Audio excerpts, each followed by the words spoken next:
अभी शुरू कर लेते हैं प्रोसीजर को, यानी किस तरह हम एक वेब पेज क्रिएट करेंगे, एक वेबसाइट क्रिएट करेंगे। तो वेबसाइट को क्रिएट करने के लिए हमें डिफरेंट चीज़ें यूज़ करनी होती है। फर्स्ट ऑफ ऑल हम इंस्टॉल कर लेते हैं ज़ाम्प को। ज़ाम्प हमने इसलिए इंस्टॉल करना है कि हमने अपना वेबसाइट क्रिएट करना है लोकल होस्ट पे, यानी हमारा वेबसाइट सिर्फ हमारे पास हमारे ही लैपटॉप में शो होगा। किसी और लैपटॉप में या किसी और जगह पर आप किसी दूसरी कंप्यूटर से अगर उस वेबसाइट को खोलना चाहे तो वो आपके साथ ओपन नहीं होगा, इसलिए कि ये सिर्फ लोकल सर्वर पर यानी आपके लैपटॉप में ही ओपन होगा। जिस तरह के आप इस वेबसाइट पे देख सकते हो कि इनका ये यूआरएल है, ये इनका डोमेन है, इन्होंने होस्टिंग खरीदी है, इनका वेबसाइट लाइव सर्वर पर है। तो जब भी फिर आपने क्लाइंट के लिए वेबसाइट क्रिएट करना होता है तो आपने होस्टिंग और डोमेन उसके लिए खरीदना होता है। वो होस्टिंग और डोमेन आपको क्लाइंट खुद भी प्रोवाइड कर सकता है और आप भी उसके पैसों से उसके लिए होस्टिंग और डोमेन खरीद सकते हैं। फर्स्ट ऑफ ऑल आप ये सीख ले कि हमने एक वेबसाइट किस तरह क्रिएट करना है। होस्टिंग और डोमेन का खरीदना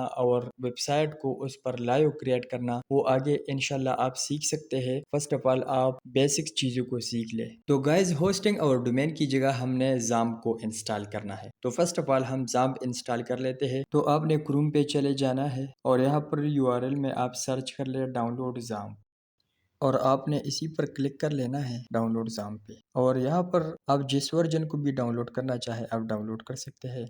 मैं 3rd नंबर वाले को डाउनलोड करना चाहता हूँ, तो इस पर क्लिक करके हमारे पास डाउनलोड होना शुरू हो गया है। आपने थोड़ा वेट करना है, जो ही डाउनलोड हो जाए तो आपने फिर इसको इंस्टॉल कर लेना है। तो ये हमारे पास यहाँ पर डाउनलोड हो चुका है, इस पर क्लिक कर लेना है। इस पर भी क्लिक करके नेक्स्ट नेक्स्ट जितने भी ऑप्शन आते रहे आपने सिर्फ नेक्स्ट करना है और आपने इसको सी फोल्डर में इंस्टॉल कर लेना है।